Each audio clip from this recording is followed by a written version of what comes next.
Bihar police question paper 18 अगस्त 2024 जैसा बिल्कुल आपको अनुभव होगा। Hello friends, welcome to the success Kendra. Friends देखिए, बिहार पुलिस का एग्ज़ाम 18 अगस्त 2024 को और 21 अगस्त 2024 को जिनका भी है वे इस सेशन को पूरा ध्यानपूर्वक देखिएगा।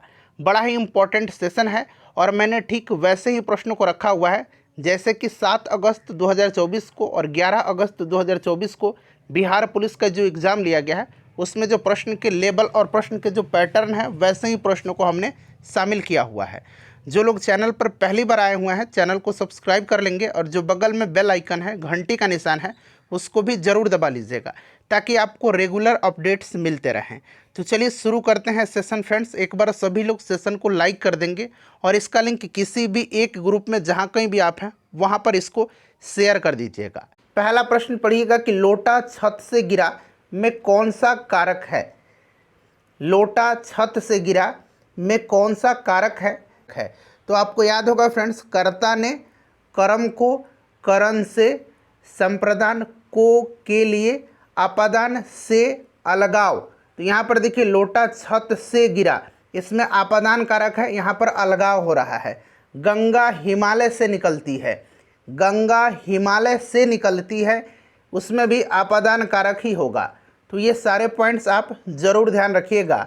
चलिए नेक्स्ट क्वेश्चन है कि अकर्मक क्रिया के कितने भेद होते हैं। अच्छा, अकर्मक और सकर्मक आपने पढ़ा होगा।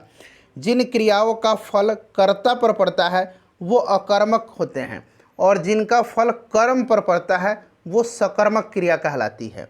ठीक है, जैसे अकर्मक क्रिया की बात करें तो राम खाता है, राम खाता है, और सकर्मक में राम आम खाता है। क्लियर है ना, इसमें ऑब्जेक्ट है। क्लियर। तो इसके दो भेद होते हैं, अकर्मक क्रिया के दो भेद होते हैं। कौन कौन से? तो पूर्ण अकर्मक क्रिया और अपूर्ण अकर्मक क्रिया। पूर्ण अकर्मक क्रिया और अपूर्ण अकर्मक क्रिया। ठीक है ना, ध्यान रखिएगा। चलिए नेक्स्ट क्वेश्चन कर लेंगे कि आम के आम गुठलियों के दाम लोकोक्ति का सही अर्थ क्या है। चलिए, आम के आम गुठलियों के दाम, इस लोकोक्ति का सही अर्थ क्या है? तो इसका मतलब होता है दोहरा फायदा। इसका मतलब होता है डबल आपका बेनिफिट जो है, दोहरा फायदा हो जाएगा। ऑप्शन 4। नेक्स्ट है कि अक्ल के घोड़े दौड़ाना, अक्ल के घोड़े दौड़ाना मुहावरे का सही अर्थ क्या है। अक्ल के घोड़े दौड़ाना मुहावरे का सही अर्थ क्या है, बताइए राइट आंसर क्या हो जाएगा। तो इसका जो करेक्ट आंसर हो जाएगा अक्ल के घोड़े दौड़ाना, बताइए। तो राइट आंसर इसका ऑप्शन 1 हो जाएगा, केवल कल्पनाएं करते रहना। ठीक है ना, केवल कल्पनाएं करते रहना। चलिए नेक्स्ट क्वेश्चन कर लेंगे अब हम लोग। अगला प्रश्न हमारा कि किस क्रमांक में खिड़की का पर्यायवाची नहीं है। किस क्रमांक में खिड़की का पर्यायवाची नहीं है, चलिए बताइएगा राइट आंसर क्या होगा। सभी लोग आंसर कमेंट करिए और फ्रेंड्स एक बार जल्दी से सेशन को सभी लोग लाइक कर दीजिए। चलिए बताइएगा।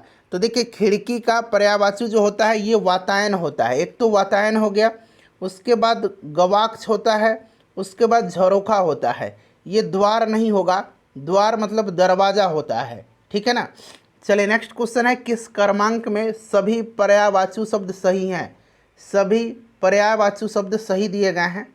तो यहाँ पर देखिएगा रुधिर, रक्त और लहू, ये सारे खून के पर्यायवाची शब्द हैं। ऑप्शन 3 इसका राइट आंसर हो जाएगा। सारे के सारे ये तीनों सुमेलित हैं, मतलब कहने का मतलब ये बिल्कुल एक ही शब्द हैं, इनका अर्थ एक ही होता है।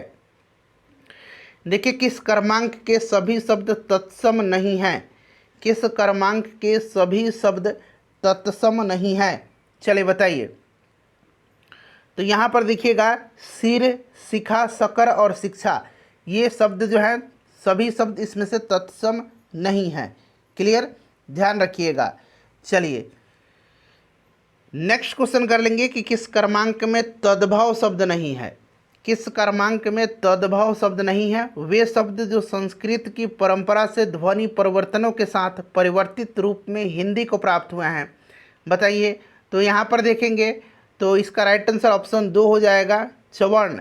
ठीक है ना, चवर्ण तद्भव शब्द नहीं है, चवर्ण तद्भव शब्द इसमें से नहीं है। ठीक है, चलिए देखिए क्वेश्चन नंबर 9 है कि in the following question identify the option which is an adverb. बताइए इसमें से एडवर्ब आपको बताना है। करेक्ट आंसर इसका क्या होगा? चलिए सभी लोग इसका आंसर कमेंट करिए, सोच समझ करके आंसर कमेंट करिए। इंग्लिश बहुत हार्ड नहीं होता है, बेसिक चीज़ इसमें पूछा जाता है। चलिए बताइएगा, सभी लोग इसका आंसर कमेंट करिए, क्या होगा इसका करेक्ट आंसर। तो यहाँ पर ध्यान दीजिएगा, टू राइज अर्ली। यहाँ पर देखिए राइज जो है, राइज ये वर्ब है और यहाँ पर अर्ली जो है ये एडवर्ब है, ठीक है ना। तो ऑप्शन 3 इसका करेक्ट आंसर हो जाएगा। उसके बाद देखिएगा कि in the following question fill in the blank with correct compound conjunction. चलिए, he took off his coat, खाली स्थान दिया गया है, he entered the house. Right answer इसका क्या हो जाएगा? तो he took off his coat as soon as he entered the house. तो ऑप्शन 3 यहाँ पर हो जाएगा एज सुन एज, ठीक है ना, ज्यों ही मतलब होता है। नेक्स्ट क्वेश्चन है कि in the following question identify the noun having singular and plural alike. Singular और प्लूरल में समान होते हैं, बताइए राइट आंसर क्या हो जाएगा। तो यहाँ पर एयरक्राफ्ट, स्पीसीज और ship, all of the above इसका राइट आंसर हो जाएगा। ये सिंगुलर और प्लूरल में जो हैं ये समान होते हैं। चलो उसके बाद नेक्स्ट क्वेश्चन है हमारा कि आइडेंटिफाई द करेक्ट सेंटेंस। यहाँ पर आपको इनकरेक्ट सेंटेंस बताना है, यहाँ पर आपको इनकरेक्ट सेंटेंस बताना है। तो देखिए, his means is small but he has incurred no डेप्ट। हिज मीन्स आर यहाँ पर होगा, आर स्मॉल होगा, ठीक है ना, इज स्मॉल यहाँ पर नहीं होगा, यहाँ पर आर स्मॉल होगा। तो इसीलिए ऑप्शन 2 जो है यह इनकरेक्ट सेंटेंस है।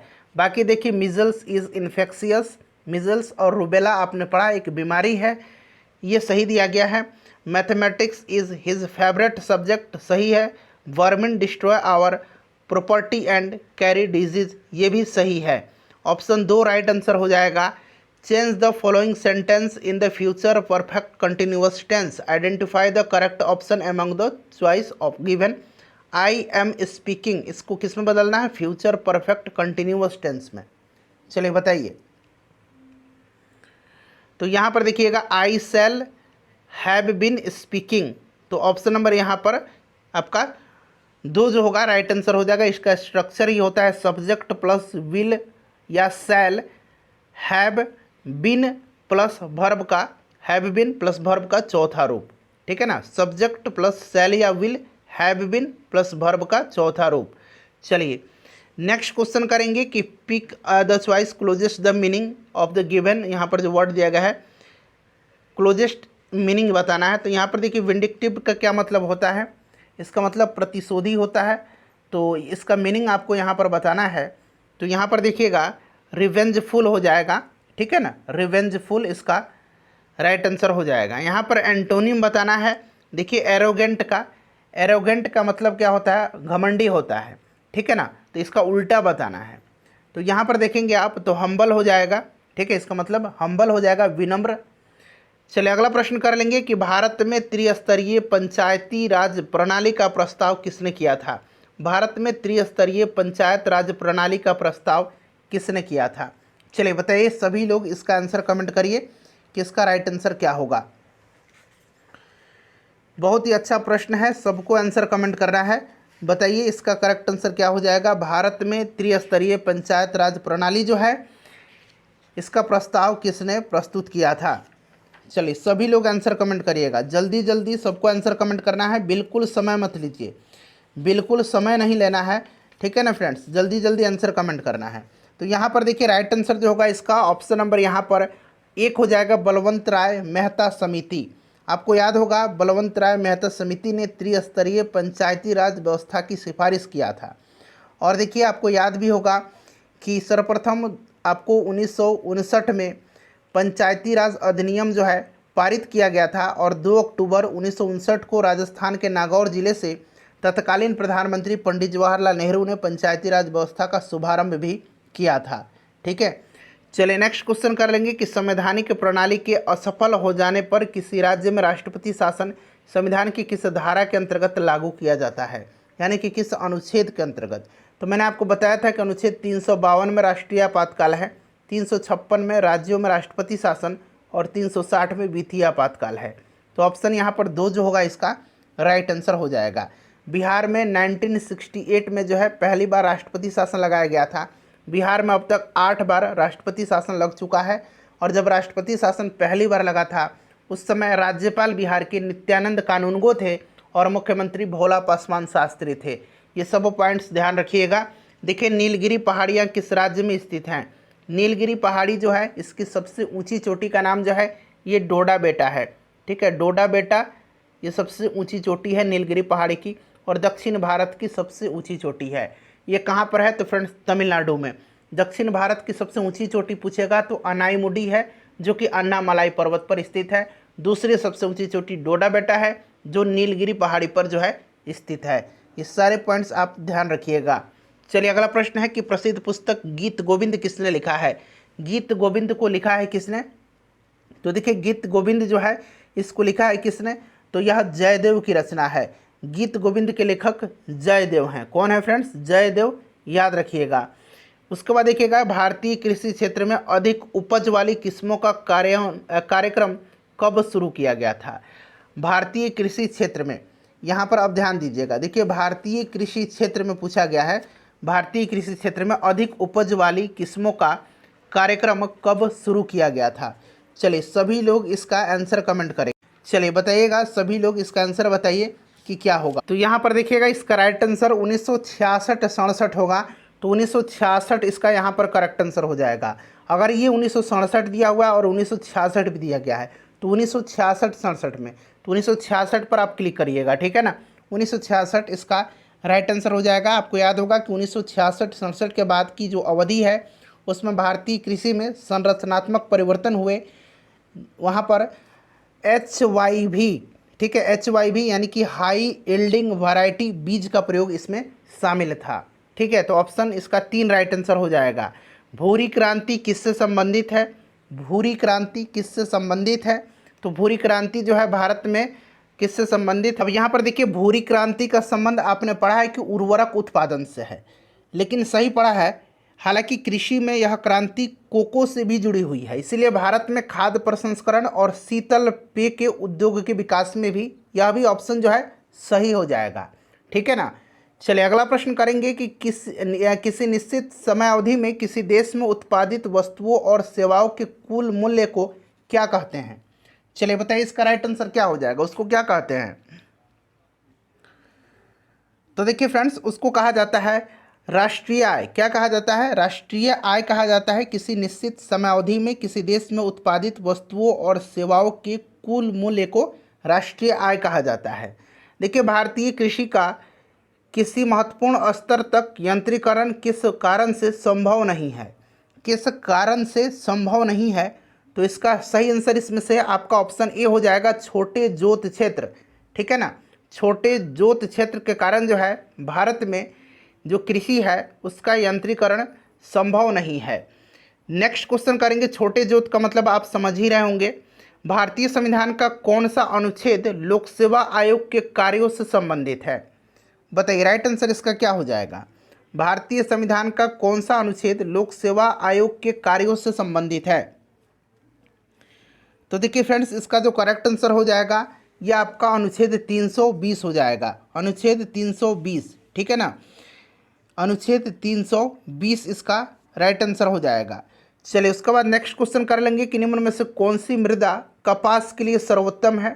तो आपने पढ़ रखा है कपास की खेती के लिए काली मिट्टी, जिसको रेगुड़ मिट्टी भी कहा जाता है, इस तरह से आपको रेगुड़ भी मिलेगा। ठीक है ना, रेगुड़ मिट्टी, तो ध्यान रखिएगा। प्रथम यूरोपीय देश का नाम बताएं जिसने भारत के साथ व्यवसाय करने के लिए ज्वाइंट स्टॉक कंपनी की शुरुआत किया था। प्रथम यूरोपीय देश का नाम बताइए जिसने भारत के साथ व्यवसाय करने के लिए ज्वाइंट स्टॉक कंपनी की शुरुआत किया था। तो फ्रेंड्स, यह सर्वप्रथम डचों ने किया था। किसने किया था? तो सर्वप्रथम डचों ने किया था। तो राइट आंसर यहाँ पर अगर हम बात करें तो डच करेक्ट आंसर हो जाएगा। ठीक है ना, डच इसका करेक्ट आंसर हो जाएगा। चलिए, उसके बाद देखिए, चरक किसके प्रसिद्ध दरबारी चिकित्सक थे? चरक किसके प्रसिद्ध दरबारी चिकित्सक थे?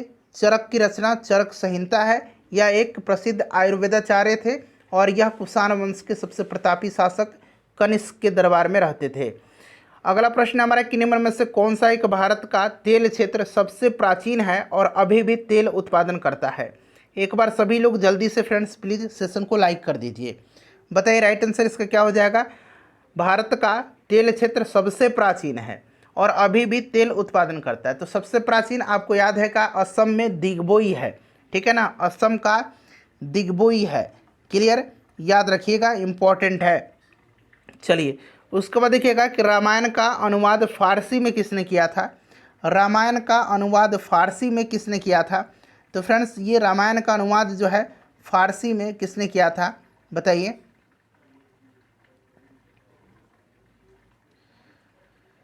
देखिए रामायण का बदायूनी ने किया था, बदायूनी राइट आंसर हो जाएगा। और महाभारत का अनुवाद नकीब खां, बदायूनी, फैजी, अबुल फजल इन सब ने मिलकर के किया था। और महाभारत का नाम क्या था, रज़्मनामा। रज़्म ये मौ है, रज़्मनामा यानी कि युद्धों की पुस्तक अकबर के शासनकाल में किया गया था। निम्न में से कौन सा भारत की पूर्वी तट का एक प्रमुख बंदरगाह यानी कि पतन है। ये बंदरगाह है, ठीक है ना, बंदरगाह।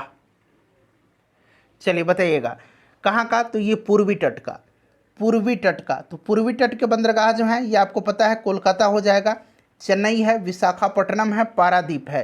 तो यहाँ पर देखिए विशाखापट्टनम दिया गया है, तो यानी कि दूसरा इसका राइट आंसर हो जाएगा। चलो उसके बाद देखिएगा कि भारत में चौरी चौरा की घटना किस वायसराय के काल में घटी थी। 5 फरवरी 1922 को चौरी चौरा का कांड हुआ था उत्तर प्रदेश के गोरखपुर जिला में, और इसी के कारण महात्मा गांधी जी ने असहयोग आंदोलन को स्थगित कर दिया था। आपको याद भी होगा असहयोग आंदोलन 1 अगस्त 1920 को स्टार्ट किया गया था। राइट आंसर इस समय लॉर्ड रीडिंग था। कौन था, लॉर्ड रीडिंग था, ध्यान रखिएगा, लॉर्ड रीडिंग के समय में। नेक्स्ट क्वेश्चन कर लेंगे कि रामकृष्ण मिशन का संस्थापक कौन थे। रामकृष्ण मिशन मैंने बताया था इसकी स्थापना जो है 1897 में, जो है 1897 में किसने किया था। तो इसकी स्थापना 1897 में स्वामी विवेकानंद जी ने किया था, ठीक है, ध्यान रखिएगा। चलिए उसके बाद बेलूर मठ की भी स्थापना इन्होंने ही किया था। ऑल इंडिया मुस्लिम लीग की स्थापना किसने किया था। ऑल इंडिया मुस्लिम लीग की स्थापना किसने किया था। तो 30 दिसंबर 1906 को, 30 दिसंबर 1906 को ढाका में इसकी स्थापना किया गया था। आगा खां, सलीमुल्लाह खां, ठीक है ना, इन सब के नेतृत्व में। तो राइट आंसर आपका ऑप्शन नंबर यहाँ पर देखिए 3 हो जाएगा, आगा खां। याद रखिएगा फ्रेंड्स, इंपॉर्टेंट है। चले नेक्स्ट क्वेश्चन करेंगे। इस समय मैं ज़्यादा एक्सप्लेन नहीं करूँगा, सॉरी ज़्यादा एक्सप्लेन नहीं करूँगा इसलिए कि समय बिल्कुल भी नहीं बचा हुआ है, ठीक है। अब एक्सप्लेनेशन सुनने का समय खत्म हो गया है, अब सीधे रिवीजन करते चलिए। देखिए भारत के नियंत्रक और महालेखा परीक्षक का कार्यकाल कितने वर्ष का होता है बताइए। वर्तमान में कौन भारत के नियंत्रक एवं महालेखा परीक्षक हैं। तो गिरीश चंद्र मुर्मू हैं, क्लियर। और इनका कार्यकाल 6 वर्ष का होता है या फिर 65 वर्ष की आयु, जो भी पहले पूरी हो जाए, अवकाश ग्रहण कर लेते हैं। चलिए उसके बाद नेक्स्ट क्वेश्चन है कि भारत में डल झील कहाँ पर स्थित है। डल झील, उलर झील, ठीक है ना, नागिन झील, ये सब आप याद रखिएगा। ये जम्मू कश्मीर में है, जम्मू कश्मीर में है, याद रखिएगा। चलिए उसके बाद देखिए निम्नलिखित में से कौन से संघ शासित प्रदेश में है इसका अपना उच्च न्यायालय है। निम्नलिखित में से कौन से संघ शासित प्रदेश है जिसका अपना उच्च न्यायालय है। तो अपना उच्च न्यायालय किसका किसका है बताइए इसमें से। तो देखिए इसमें से नई दिल्ली का अपना उच्च न्यायालय है, नई दिल्ली यानी कि दिल्ली हाई कोर्ट आपने सुना होगा, ठीक है ना। चलिए टोटल कितने हाई कोर्ट हैं। तो वर्तमान में 25 टोटल हाई कोर्ट हैं। चलिए गांधी इरविन संधि कब पारित की गई थी। तो गांधी इरविन समझौता 5 मार्च 1931 को हुआ था। आपको याद होगा इसको दिल्ली समझौता भी कहा जाता है। महात्मा गांधी और वायसराय लॉर्ड इरविन के मध्य हुआ था, क्लियर। चलिए उसके बाद देखिएगा कि फिलीपींस की मुद्रा इसमें से कौन सी है। फिलीपींस की मुद्रा, म्यांमार की मुद्रा, भारत, पाकिस्तान, श्रीलंका, मालदीव, इन सब की मुद्रा जो है रुपया है। फिलीपींस का यहाँ पर पूछा गया है, फिलीपींस का जो है ये पेसो हो जाएगा। यहाँ पर देखिए म्यांमार की मुद्रा कयात है, जापान की मुद्रा एन है, भारत, श्रीलंका, पाकिस्तान, नेपाल, इन सब का रुपया होता है। चलिए निम्नलिखित में से कौन भारत का प्रथम वायसराय था। यहाँ पर देखिएगा भारत का प्रथम वायसराय, बताइए भारत का प्रथम वायसराय।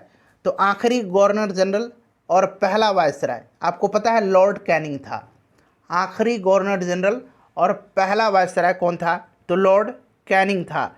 यानी कि ऑप्शन 1 इसका राइट आंसर हो जाएगा। सभी लोग फ्रेंड्स प्लीज़ एक बार जल्दी से सेशन को लाइक कर दीजिए। इसी के समय 1857 की क्रांति हुई थी।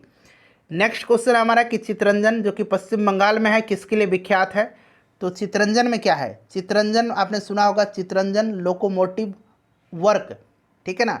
ये जो है चितरंजन लोकोमोटिव उद्योग जो है इसी के लिए, लोकोमोटिव इंडस्ट्री के लिए यह फेमस है। यहाँ पर इंजन बनता है रेल का। उसके बाद देखिए राज्यसभा के प्रथम अध्यक्ष कौन थे? अच्छा, लोकसभा के पहले बताइए, लोकसभा के पहले अध्यक्ष कौन थे?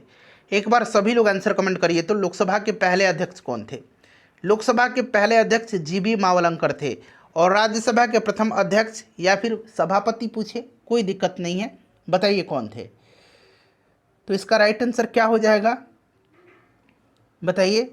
तो फ्रेंड्स यह सर्वपल्ली राधाकृष्णन थे, क्योंकि ये भारत के पहले उपराष्ट्रपति थे और उपराष्ट्रपति राज्यसभा के पदेन सभापति होते हैं, ये बात आपको पता है। चलिए, विश्व शांति स्तूप जो है ये कहाँ पर स्थित है? विश्व शांति स्तूप जो है ये कहाँ पर स्थित है? चलिए जल्दी से आंसर कमेंट करेंगे मेरे भाई बहन, सब लोग आंसर कमेंट करिए, पीछे मत हटिए, रिवीजन ताबड़तोड़ करिए। अब बताइए, करंट का 3 वीडियो मैंने करा हुआ है, करंट अफेयर्स का तीनों वीडियो देख करके जाइएगा। चलिए, प्रीवियस ईयर का मैंने जितने भी बिहार पुलिस में ज्योग्राफी के प्रश्न पूछे गए थे उनको अलग वीडियो में, हिस्ट्री के पूछे गए थे उनका अलग वीडियो में, पॉलिटी के पूछे गए थे उनको अलग वीडियो में कवर कराया हुआ है। आज मैं आपको हिंदी का वीडियो कवर करवा दूंगा। विश्व शांति स्तूप कहाँ पर है?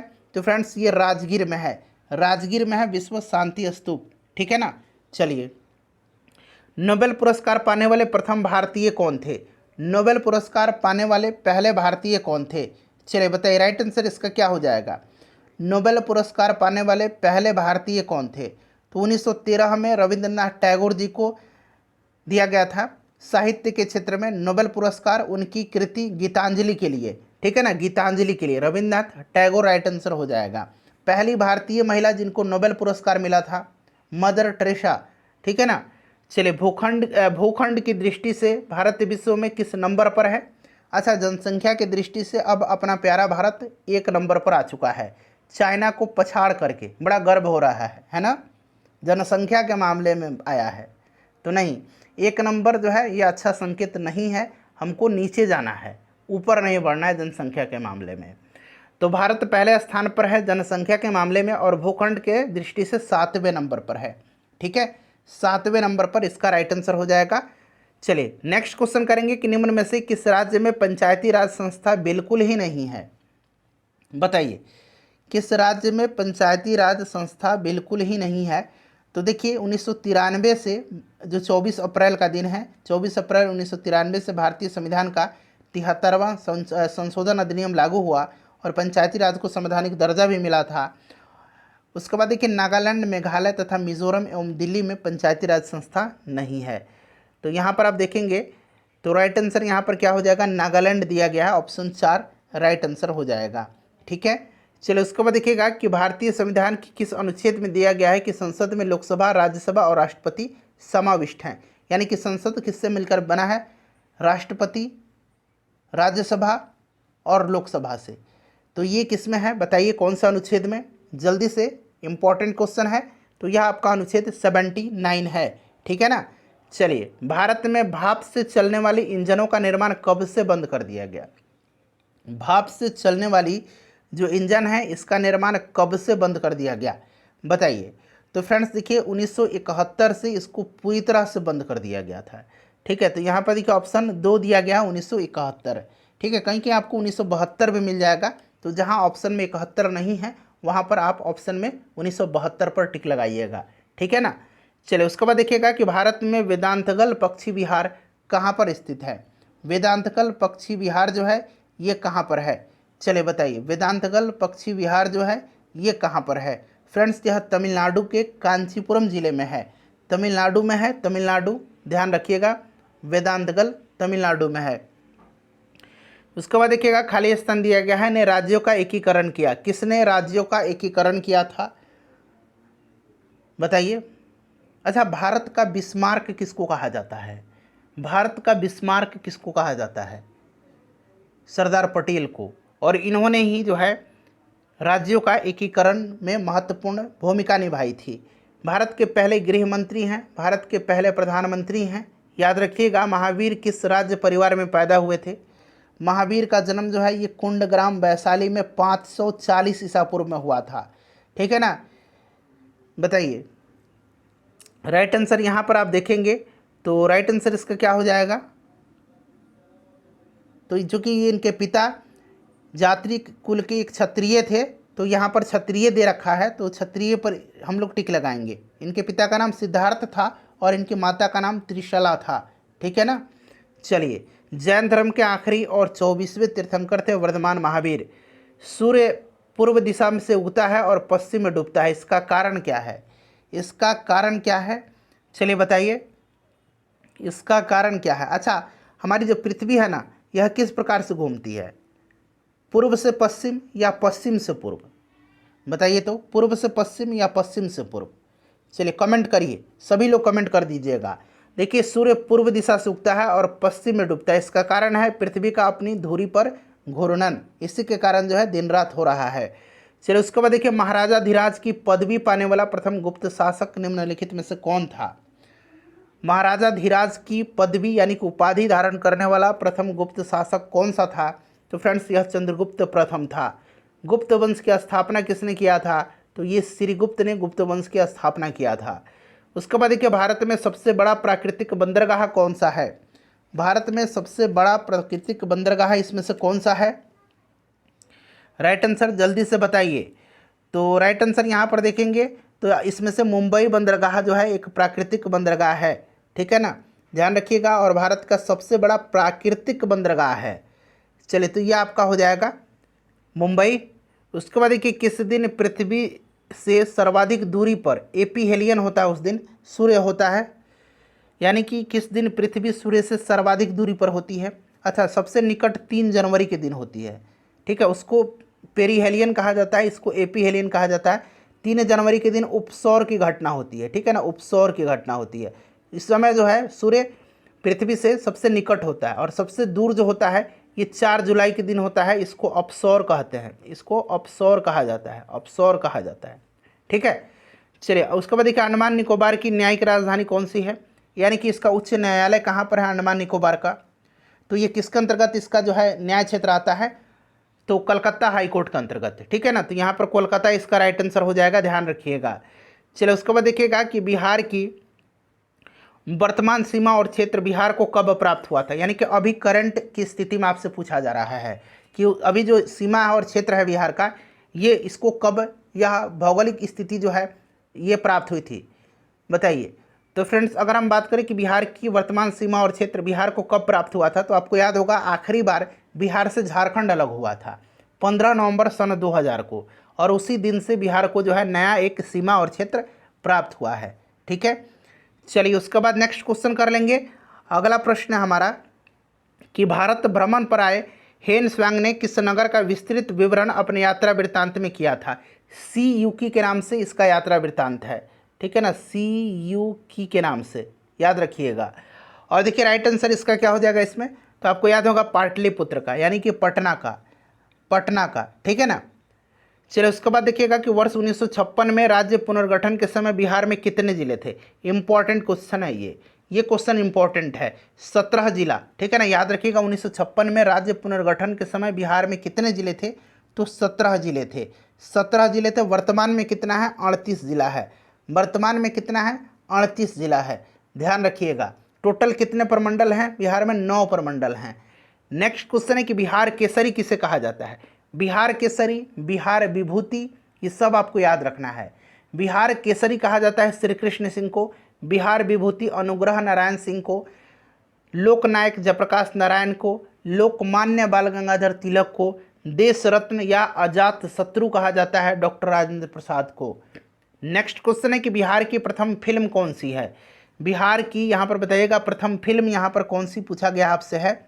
तो आपका राइट आंसर होगा बिहार की प्रथम फिल्म जो है यह पुनर्मिलन है। ठीक है ना, पुनर्मिलन राइट आंसर हो जाएगा। 1931 में इसका निर्माण हुआ था, और इसके डायरेक्टर जो थे धीरेन गांगुली थे, धीरेन गांगुली थे। चलिए यहाँ सब साइंस का प्रश्न है कि लोहे की तीली, ध्यान से पढ़िएगा, लोहे की तीली भरी हुई एक नाव तालाब, देखिए लोहे की तीली भरी हुई एक नाव तालाब के पानी में तैर रही है। दोनों, ठीक है। जब लोहे की तीली को हटा दिया जाएगा तब पानी का स्तर क्या होगा, बताएंगे। इसका राइट आंसर क्या हो जाएगा, बताइए राइट आंसर इसका क्या हो जाएगा। तो देखिए फ्रेंड्स, आपका कोई भी परिवर्तन नहीं होगा। आपने पढ़ा है ना कि कोई भी चेंजिंग नहीं होता, अपरिवर्तित जो है पानी का स्तर रहता है। चलिए उसके बाद देखिए, आकाश में उड़ते हुए पक्षी में होती है। तो उड़ते हुए पक्षी में क्या होती है, उड़ते हुए पक्षी में क्या होती है। तो देखिए आकाश में उड़ते हुए पक्षी के क्या होती है। तो देखिए जो आकाश में पक्षी उड़ता है ना, ऊंचाई के कारण उसमें एक स्थितिज ऊर्जा भी होती है और गतिज ऊर्जा भी होती है। अब एक निश्चित ऊंचाई की पर जब पहुंच जाएगा तो उसकी स्थितिज ऊर्जा भी हो जाएगी उसमें, और गतिज ऊर्जा भी तो उसमें आगे बढ़ रहा है निरंतर, तो दोनों होती है। चलिए उसके बाद देखिएगा कि गति के सूत्र S equal to u t plus half a t square में S का मतलब क्या है। अब यहाँ पर एक एक करके मैं यहाँ पर बता देता हूँ। देखिए S का मतलब आपका जो है यहाँ पर क्या है, तो यह आपका t सेकंड में तय की गई दूरी है, ठीक है ना। U का मतलब क्या है, U का मतलब क्या है, इनिशियल वेलोसिटी इसको बोलते हैं, ठीक है, प्रारंभिक वेग। T का मतलब समय हो गया, A का मतलब त्वरण हो गया, फिर यहाँ पर देखिए T का मतलब समय ही है, और फिर V का मतलब होता है फाइनल वेलोसिटी यानी कि अंतिम वेग। सोने का शुद्धतम स्वरूप कौन सा है। तो सोना आपको पता है कितने कैरेट का शुद्ध होता है, तो 24 कैरेट का सोना सबसे शुद्ध होता है। चलिए कोयला किस प्रक्रिया से बनता है, कोयला किस प्रक्रिया से बनता है, चलिए बताइए राइट आंसर क्या होगा इसका। कोयला किस प्रक्रिया से बनता है। देखिए अगर हम बात करें तो उच्च ताप अपघटन या भंजन आसवन के द्वारा जैविक पदार्थों को कार्बन में या कार्बनधारी अवशेषों में जो बदलने की प्रक्रिया होती है उसको कार्बोनाइजेशन कहते हैं, कार्बोनाइजेशन। और इसी प्रक्रिया से कोयला भी बनता है। देखिए इन्वर्टर बैटरी में कौन सा अम्ल यानी कि एसिड उपयोग में लिया जाता है। इन्वर्टर बैटरी में कौन सा एसिड, तो आपने पढ़ा है ना कि बैटरी में जनरली सल्फ्यूरिक एसिड का इस्तेमाल किया जाता है। किसका, सल्फ्यूरिक एसिड का इस्तेमाल जो है बैटरी में जनरली किया जाता है। क्लियर है।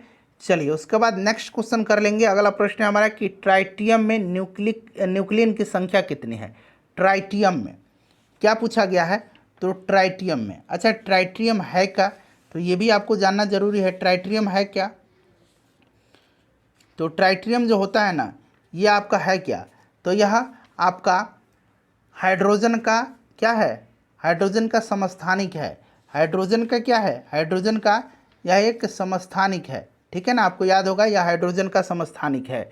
चलिए बताइए आप राइट आंसर इसका क्या होगा। और देखिए जो ट्राइटियम है ये तो मैंने आपको बता दिया कि हाइड्रोजन का समस्थानिक है, ठीक है ना।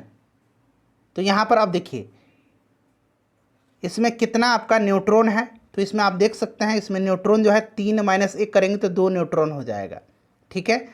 और इसमें न्यूट्रॉन के बाद न्यूट्रॉन पूछा गया है 2, और प्रोटॉन कितना है, तो प्रोटॉन यहाँ पर देखिए 1 है, ठीक है।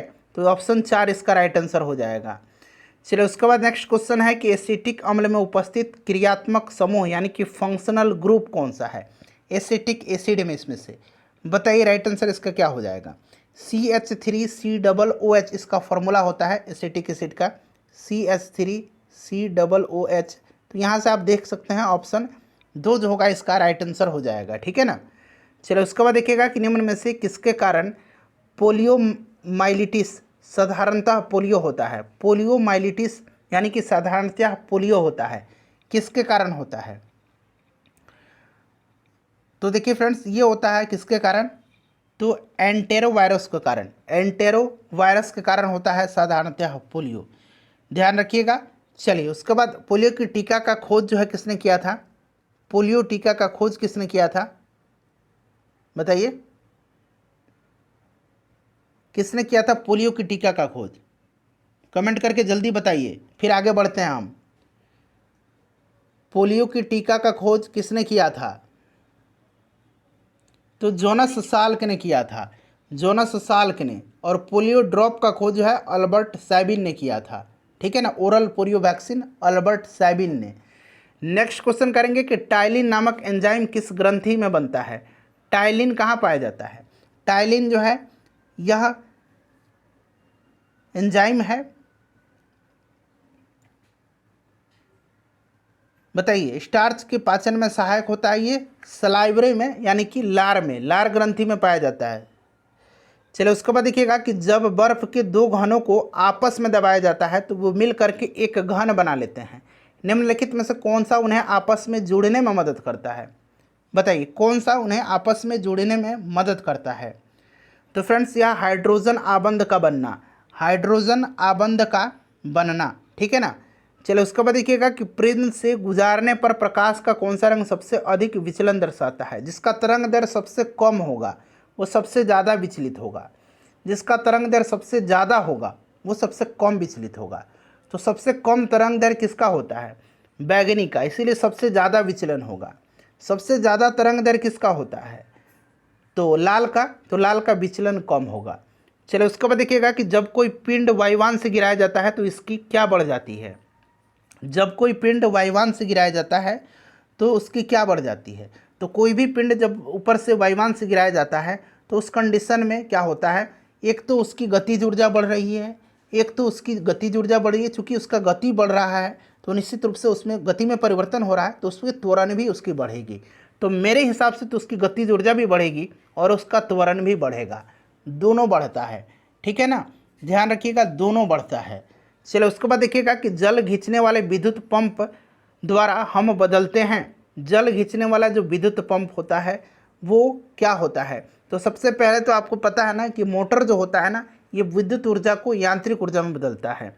तो यहाँ पर देखेंगे आप विद्युत ऊर्जा को ये बदल देगा किस में? तो विद्युत ऊर्जा को स्थितिज ऊर्जा में, ठीक है ना। विद्युत ऊर्जा को स्थितिज ऊर्जा में, चूँकि यह पंप है, ठीक है ना, ध्यान रखिएगा। चलो उसके बाद नेक्स्ट क्वेश्चन है हमारा कि जब किसी पाषाण खंड को पानी में डुबाया जाता है तो वह समान डैश दिया गया है में पानी को विस्थापित कर देता है। चलिए बताइए। तो देखिए फ्रेंड्स, जब किसी पाषाण खंड को पानी में डुबाया जाता है तो वह समान द्रव्यमान में पानी को विस्थापित कर देता है। तो यहाँ पर 3 इसका राइट आंसर हो जाएगा, ठीक है ना। चलिए नेक्स्ट क्वेश्चन करेंगे कि किसी पिंड की उस गति को क्या कहते हैं जिसकी कुछ समय के अंतराल के बाद पुनरावृत्ति होती रहती है, यानी कि सेम वही प्रक्रिया रिपीट होती है। तो फ्रेंड्स उसको क्या कहा जाता है? उसको कहा जाता है आवधिक गति। उसको आवधिक गति कहते हैं। सरल हार्मोनिक गति, यानी कि आवधिक गति एक प्रकार की, सरल हार्मोनिक गति एक प्रकार की आवधिक गति ही होती है, ठीक है ना। सिंपल हार्मोनिक मोशन आपने पढ़ा होगा, यह एक आवधिक गति होती है। चलो उसके बाद देखिएगा कि लैंप की बत्ती में तेल किसके कारण ऊपर चढ़ता है? तो यह चढ़ता है केशिकत्व के कारण, केशिकीय घटना के कारण, ठीक है। चलिए उसके बाद देखिए गैस स्थिरांक आर का मान अर्ग डिग्री इनवर्स मोल इनवर्स में क्या होता है? बताइए इसका राइट आंसर क्या हो जाएगा? तो ये आपका होता है 8.314 गुना 10 के पावर 7 होता है, ठीक है ना, अर्ग में। क्लियर?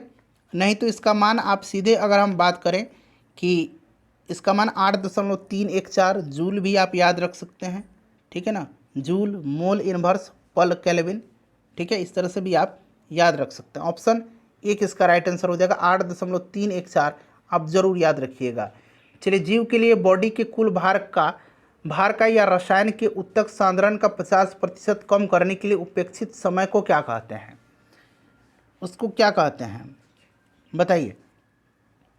तो फ्रेंड्स उसको अर्ध आयु अवधि कहते हैं, अर्धायु अवधि उसको कहते हैं। ऑप्शन नंबर यहाँ पर 4 राइट आंसर हो जाएगा। ऑप्शन नंबर 4 इसका करेक्ट आंसर हो जाएगा। चलिए उसके बाद नेक्स्ट क्वेश्चन करेंगे, कार्बन के 6.023 गुना 10 के 22 परमाणुओं का भार कितना होता है? तो इसका भार कितना होता है कार्बन का? तो 12 ग्राम होता है। कितना होता है? 12 ग्राम होता है। ये डायरेक्टली याद रखना आपको, 12 ग्राम होता है, ठीक है। चलो उसके बाद देखिएगा कि निजी कंप्यूटरों की कार्य क्षमता समाप्त हो जाने पर उत्पन्न कचरे को क्या कहते हैं? तो इसको क्या कहा जाता है? इसको ई कचरा भी कहा जाता है, ठीक है ना, इलेक्ट्रॉनिक कचरा इसको कहा जाता है। चलो उसके बाद नेक्स्ट क्वेश्चन है कि प्रकाश के लिए निम्नलिखित कथनों में से कौन सा इसमें से गलत है? गलत आपको बताना है। अब यहाँ पर देखिएगा कि वह निर्वात में नहीं गुजर सकता है, ध्वनि निर्वात में नहीं जाता। प्रकाश तो निर्वात में गमन कर ही सकता है, प्रकाश करता है, नहीं दिया गया क्योंकि गलत है, ये गुजर सकता है प्रकाश, तो यही गलत है। बाकी इसकी सारी की सारी जो स्टेटमेंट है यहाँ पर आप सही दिखेंगे, ठीक है। यहाँ निर्वात में गुजर सकता है, सही है। ध्वनि की गति से अधिक तीव्रता से चलता है, आप देखते होंगे ना, पहले चमक दिखाई देती है जब बिजली चमकती है, तो फिर बाद में गर्जन होता है। यानी कि प्रकाश की चाल तेज है, इसीलिए पहले चमक दिखाई दे देती है। मानव आंख की पुतली जिस एल्क्लॉयड के, देखिए एल्क्लॉयड के अति तनु विलयन से फैलाई जाती है, वह क्या है बताइए। तो फ्रेंड्स यह एट्रोपिन है। क्या है यह? एट्रोपिन है। एट्रोपिन क्या है? एट्रोपिन है, यह एट्रोपिन है। नेक्स्ट क्वेश्चन है हमारा कि सोडा वाटर बनाने में कौन सी गैस प्रयुक्त की जाती है? सिंपल सा क्वेश्चन है, कार्बन डाइऑक्साइड गैस प्रयोग की जाती है। क्रिकेट की गेंद को किस कोण से मारा जाना चाहिए ताकि वो अधिकतम क्षैतिज दूरी पर जा सके बताइए। तो फ्रेंड्स ये आपको 45 डिग्री, ध्यान रखिएगा 45 डिग्री के कोण पर, क्षैतिज से 45 डिग्री के कोण पर। उसके बाद देखिए निम्न में से कौन सा सर्वोत्तम विद्युत चालक है इसमें से? तो ये आपको भली भांति पता है कि चांदी विद्युत का सर्वोत्तम सुचालक होता है। चांदी इसका राइट आंसर हो जाएगा, ठीक है ना। चलिए उसके बाद देखिएगा कि निम्नलिखित में से कौन सा एक मानव शरीर में पेट दर्द का कारक है? पेट दर्द का कारक इसमें से कौन सा है? तो अम्ल जब बनता है, एसिड बनता है, तो पेट आपका दर्द करने लगता है। वाहनों के अग्रदीप, हेडलाइट में किस प्रकार के दर्पण का प्रयोग किया जाता है? तो मैंने आपको कई दफ़ा बताया, हेडलाइट में ऑटल दर्पण और साइड मिरर में उत्तल दर्पण का प्रयोग किया जाता है। आयोडीनीकृत नमक क्या है? चलिए बताइएगा, आयोडीनीकृत नमक क्या है? आयोडीनीकृत नमक इसमें से क्या है, जल्दी से बता दीजिएगा। तो पोटेशियम आयोडाइड और साधारण नमक के सम्मिश्रण से बना यौगिक, ठीक है। चलिए उसके बाद नेक्स्ट क्वेश्चन है 100 नंबर की, जब एक कम प्रतिरोध का, देखिए जब एक कम प्रतिरोध एक अधिक प्रतिरोध के साथ समानांतर क्रम में जोड़ा जाता है तो उनका युग्म प्रतिरोध निम्नलिखित में से कौन सा है बताइएगा। राइट आंसर इसका क्या होगा? करेक्ट आंसर इसका क्या हो जाएगा? तो देखिएगा कम प्रतिरोध से सदैव कम होता है, ठीक है ना। तो उसका युग्म प्रतिरोध जो होता है कम प्रतिरोध से सदैव